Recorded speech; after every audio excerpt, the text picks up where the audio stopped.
What's good, people? Uncle Hotep back at it again. Happy Thursday. Thirsty Thursday. In honor of Thirsty Thursday, take a drink of this woke water.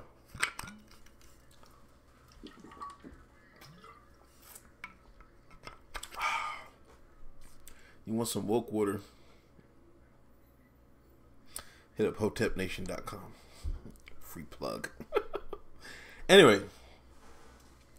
There was a tweet yesterday. No, hold on. Let me show you my tweet first from this episode.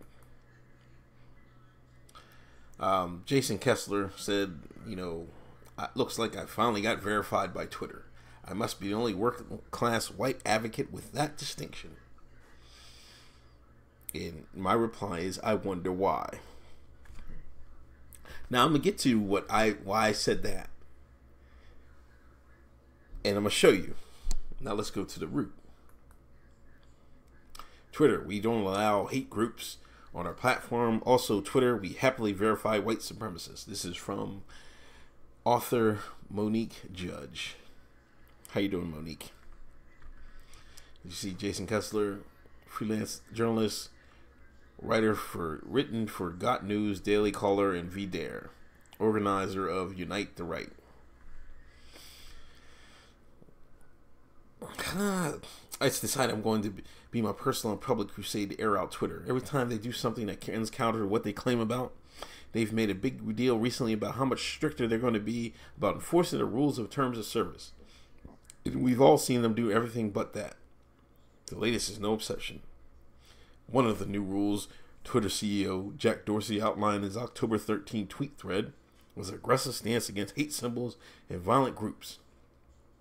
How is it then that Twitter verified the account of the white nationalist who organized the rally in Charlottesville, Virginia, especially when said white nationalist has his header photo, the number one image associated with white racism and hate, the Confederate flag? I'm really mad. One thing about the Confederate flag, I'm mad it got hijacked. Because I'm old enough to remember I used to see the Confederate flag on Dukes of Hazzard every week on TV. Watching Daisy Duke, you watching it, Boss Hogg and everybody else, the General Lee, Daisy Duke, what I mean? What do you think the Shine got the term Daisy Dukes, man? You know what I mean? Remember the Daisy Duke song? Daisy Duke song. Y'all remember that? Anyway, y'all hijacked my childhood. Jason Kessler tweets under the handle @MadDimension. His bio says he is a freelance writer who's written for, I already read his bio. AKA the Charlottesville riot that ended with the death of Heather Heyer.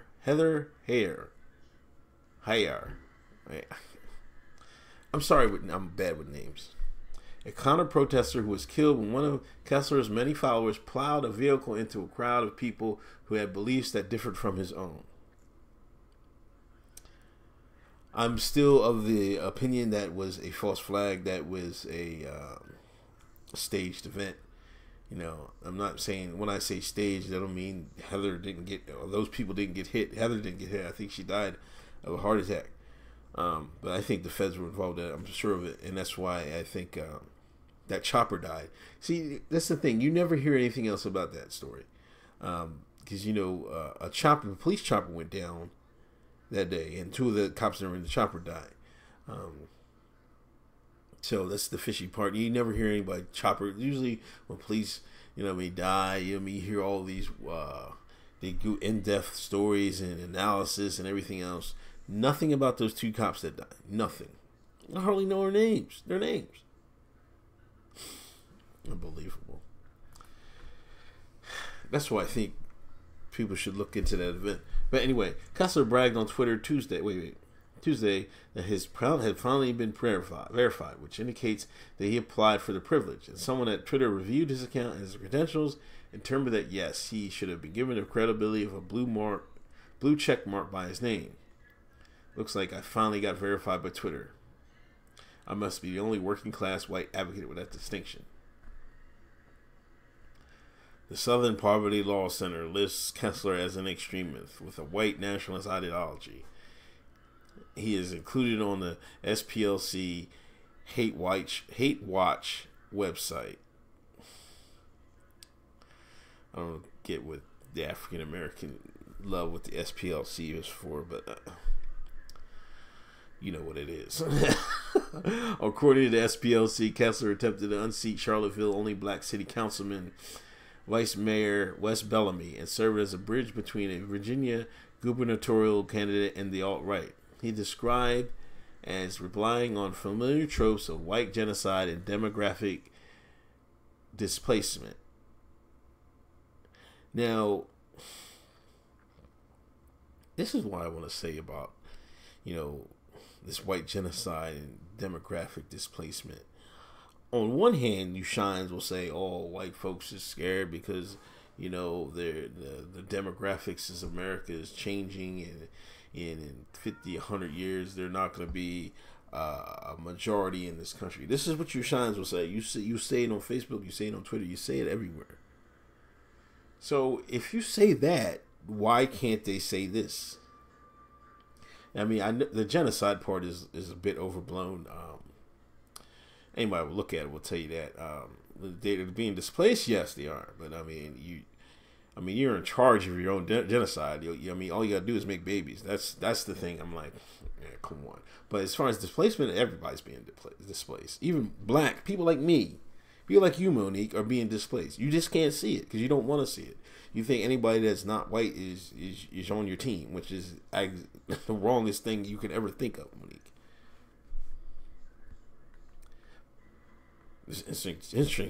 Interesting tidbit about Kessler. Rumors abound on white nationalist forums that Kessler's ideological pedigree before 2016 were less than pure. See the point to involvement in the Occupy movement and past support for President Obama.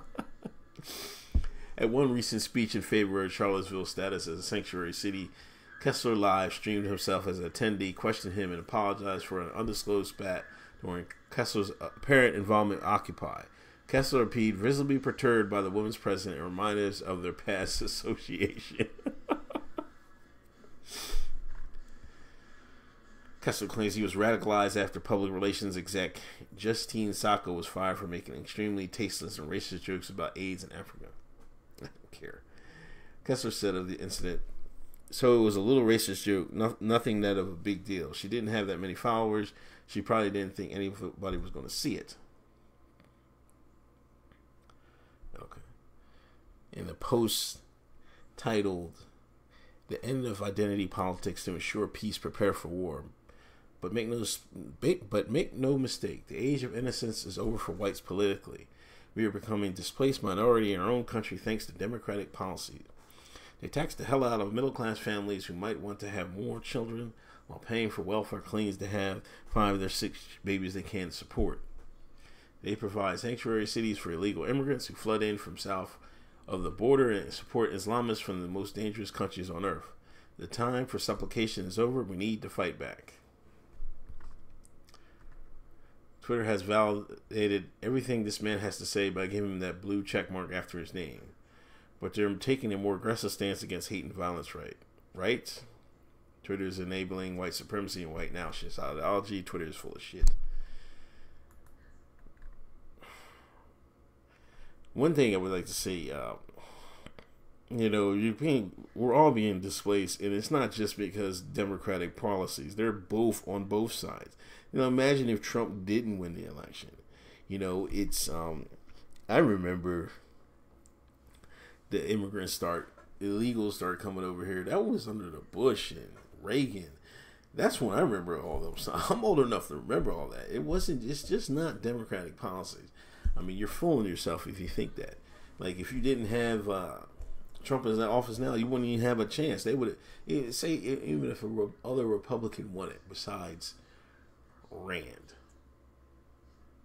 you still would, like, imagine if Cuban won it.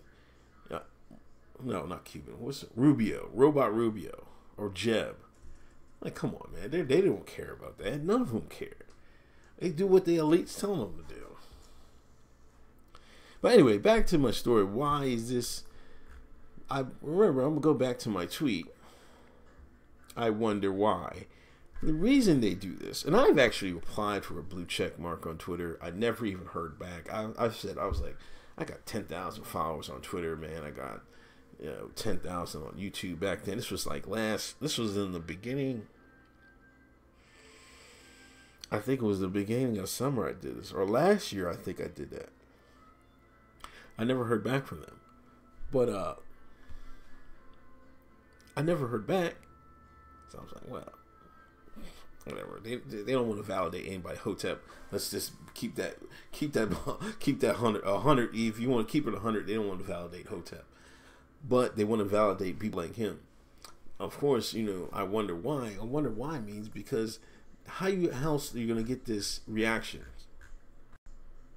from the root to the Negro newspaper on the internet? You're not going to get the reaction. They need.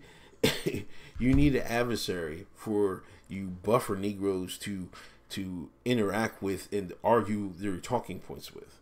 Like, they're going to prop up a Spencer and this Jason Kessler just so y'all can have something to argue about. You're wasting your time.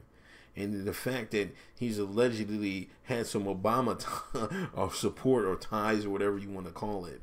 Like, half these guys are feds. You know what I'm saying?